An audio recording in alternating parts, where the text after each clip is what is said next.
Last exercise of the circuit is bird dogs. We're going to do alternating bird dogs. So the setup is all fours, hands right beneath the shoulders, not out here, right? Not too far, so right underneath.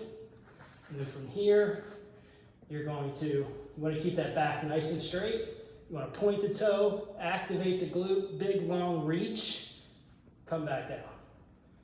Come back down. So actually you're going to do alternating, right? So if you have to do 10 reps, then this would be, that would be 1, okay?